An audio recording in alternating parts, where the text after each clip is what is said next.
കത്തിൽ എഴുതിയ കാര്യം വളരെ കൗതുകമുള്ളൊരു കാര്യമാണ്. കാരണം കത്തൊന്ന് വായിക്കാം. ഈ മാല എന്റെ കയ്യിൽ കിട്ടിയിട്ട് ഇന്നേക്ക് 9 ദിവസമായി. ആദ്യം സന്തോഷിച്ചു.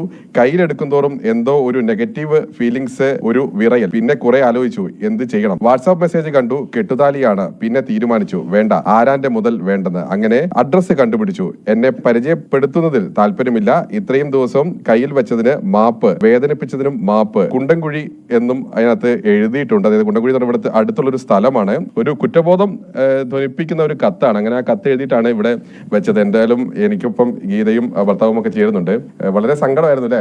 ആദ്യം വളരെ സങ്കടമായിരുന്നു. എന്തൊരു സംഭവിച്ചെന്ന്? അന്ന് പോയിനാഴ്ചന്ന് പറമ്പിലേക്ക് വീട്ടിലേക്ക് യാത്ര ചെയ്യുമ്പോഴാണ് കഴുത്തുനിന്ന് നഷ്ടപ്പെട്ടത് മറ്റേത് സ്പോട്ടിൽ അറിഞ്ഞില്ലെന്നില്ല. ഞാൻ വീട്ടിലേക്ക് എത്തിയിട്ടാകുമ്പോഴാണ് അറിയുന്നത്, അന്ന് രാത്രിയാന്ന് അറിയുന്നത്. ഒരുപാട് വിഷമിച്ചു. രാവിലെ ഒരു 10 മണിയോടെ ഹസ്ബൻഡ് കുളിക്കുന്നുണ്ടായിരുന്നു. ഞാൻ അവ തന്നെ ഉണ്ടായിരുന്നു. ഡോറ് തുറന്നിട്ടുണ്ടായത്. അതെല്ലാം കഴിഞ്ഞ് ഹസ്ബൻഡ് പുറത്തിറങ്ങുമ്പോൾ ഹസ്ബൻഡാണ് ഇവിടെ ഒരു എഴുത്തും മാലയും കാണുന്നത്. ഞങ്ങൾക്ക് ആശ്ചര്യം കൊണ്ട് പറയാൻ പറ്റുന്നു. വൈകാരികമാണ്. സ്വർണത്തിന്റെ വിലയേക്കാൾ ഉപരിയായിട്ട് 27 വർഷമായിട്ട് സൂക്ഷിച്ചതല്ലേ? അതെ, അത് കഴുത്തുനിന്ന് എപ്പോഴും ഒരല്ല. വിളിക്കുമ്പോഴും കിടക്കുമ്പോഴും ഇത് 27 വർഷം ഇത് തന്നെയാണ്. ആ ഒരു അടുപ്പം.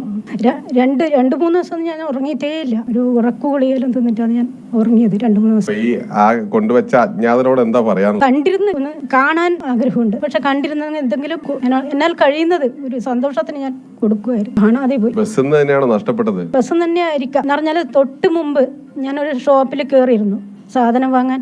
അവിടെ CCTV ക്യാമറ നോക്കുമ്പോൾ എൻ്റെ കഴുത്തിൽ മാലയുണ്ട്. പിന്നെ അവിടുന്ന് ബസ് കയറി പറമ്പിലേക്ക് ഒരു 5 മിനിറ്റ് ദൂരമില്ല. അവിടുന്ന് ബസ്സൊന്നും ശ്രദ്ധിച്ചില്ല. പിന്നെ ഇറങ്ങിയിട്ട് വന്നിട്ട് രാത്രിയാകുമ്പോഴാണ് ശ്രദ്ധിച്ചത്.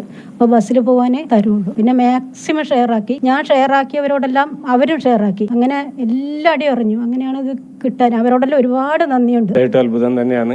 ഞങ്ങൾ ഉറപ്പിച്ചതാണ്, ഇത് നഷ്ടപ്പെട്ടു എന്ന് ഉറപ്പിച്ചാണ്. പക്ഷെ എന്തോ ദൈവത്തിന്റെ ഒരു മറിമായ ഇതിൽ ഉണ്ടോന്ന് സംശയിക്കുന്നു. ഈ നഷ്ടപ്പെട്ടപ്പോൾ പോലും ഞാൻ അവളോട് പറഞ്ഞു, അത് കിട്ടിയവൻ എന്തെങ്കിലും ഒരു കഷ്ടകാലത്തിന് വേണ്ടി എടുത്താണെങ്കിൽ അതുകൊണ്ട് അവൻ കുടുംബവും നന്നായിക്കോട്ടെ എന്ന് പ്രാർത്ഥിക്കണം. ഇത് മുടിഞ്ഞു പോട്ടെ എന്ന് പ്രാർത്ഥിക്കരുത്. കിട്ടിയവൻ മുടിഞ്ഞു പോട്ടെ എന്ന് പ്രാർത്ഥിക്കരുത്. അതുകൊണ്ട് അവനും കുടുംബവും നന്നാട്ടെ എന്ന് പ്രാർത്ഥിക്കണം എന്നാണ് ഞാൻ ഇവളോടും എന്നോട് പറഞ്ഞവരോട് എല്ലാവരോടും പറഞ്ഞു. അത് ചിലപ്പോൾ ദൈവം അവന്റെ മനസ്സിൽ ഒരു സൃഷ്ടിച്ചിട്ടുണ്ടാകും, ഒരു പോസിറ്റീവ് ഇത് സൃഷ്ടിച്ചിട്ടുണ്ടാകും എന്ന് ഉറച്ചു വിശ്വസിക്കുന്നു ഞാൻ. ചേച്ചി വളരെ വിഷമത്തിലായിരുന്നു ആ സമയത്ത്. തീർച്ചയായും രാത്രി ഉറങ്ങാതെ ഞാൻ സമാധാനിപ്പിച്ചുകൊണ്ട് കിടന്നാണ്.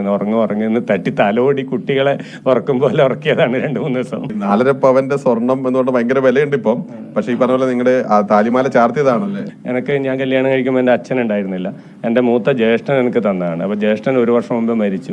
അപ്പോൾ ആ ജ്യേഷ്ഠൻ തന്നതാണ് അത് എനിക്ക്. കെട്ടുതാലിയായിട്ട് അനുജന് തന്നതാണ്. അപ്പോൾ അത് നഷ്ടപ്പെട്ടു. ആ ഒരു വൈകാരിക ബന്ധമാണ് എനിക്ക് കൂടുതലും. വേറൊന്നും പൈസയെ കുറിച്ചൊന്നും ഞാൻ ചിന്തിച്ചിട്ടേ ഇല്ല.